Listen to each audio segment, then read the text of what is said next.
नमस्कार। आजादी के 75 साल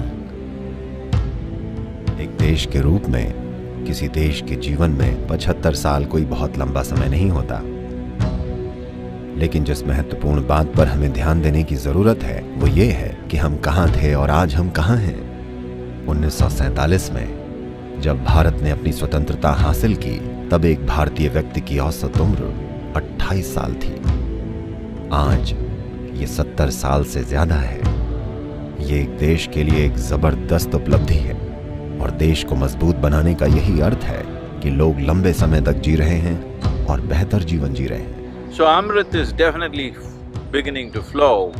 तो अमृत निश्चित रूप से बहने लगा है। समस्या बस यही है कि ये सभी तक नहीं पहुंच रहा या देश के हर नागरिक तक नहीं पहुंच रहा। तो हमारा सारा प्रयास इसी ओर होना चाहिए कि हम ये पक्का करें कि ये जो समृद्धि और खुशहाली हमने सफल व्यवसायों, सफल शिक्षा सिस्टम और हमारे सफल वैज्ञानिक संस्थानों के माध्यम से हासिल की है, हम ये सभी तक पहुंचा सकें। हमने करोड़ों लोगों के जीवन को छुआ है और उन्हें रूपांतरित किया है, लेकिन अब भी देश में ऐसे बहुत से नागरिक हैं जिन तक ये सुविधाएं नहीं पहुंच पाई हैं।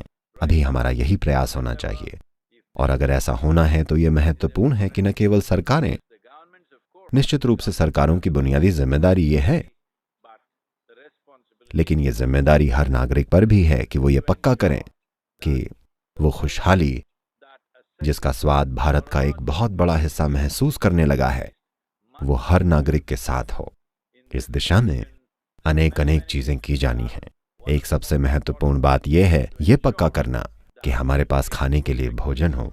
50 के दशक की अकाल की स्थिति से आज हम एक ऐसी स्थिति में आ चुके हैं जहां हम 1.3 अरब लोगों की पूरी आबादी के लिए भोजन पैदा कर पा रहे हैं। सिर्फ इतना ही नहीं कि हमारे पास पूरे देश का पेट भरने के लिए पर्याप्त भोजन है, बल्कि हम उन देशों तक भी भोजन पहुंचा पा रहे हैं जो परेशानियों में हैं। लेकिन सबसे महत्वपूर्ण बात यह है कि इस प्रक्रिया में हमने पर्यावरण को बहुत नुकसान पहुंचाया है। हमने मिट्टी को भयंकर नुकसान पहुंचाया है।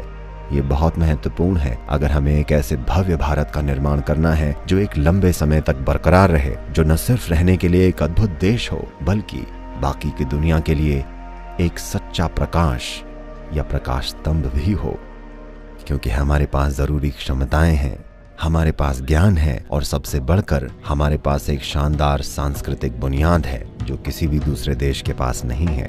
तो आज हम आजादी के 75वें साल में हैं। आइए इसे संभव बनाने की तैयारी करें और यही वो समय है जब इस देश के नागरिकों को, इतनी रंग बिरंगी आबादी को, हम सभी को एक साथ मिलकर भव्य भारत के सपने को सच्चाई में बदलना होगा। Let's make it happen. आइए इसे संभव बनाएं।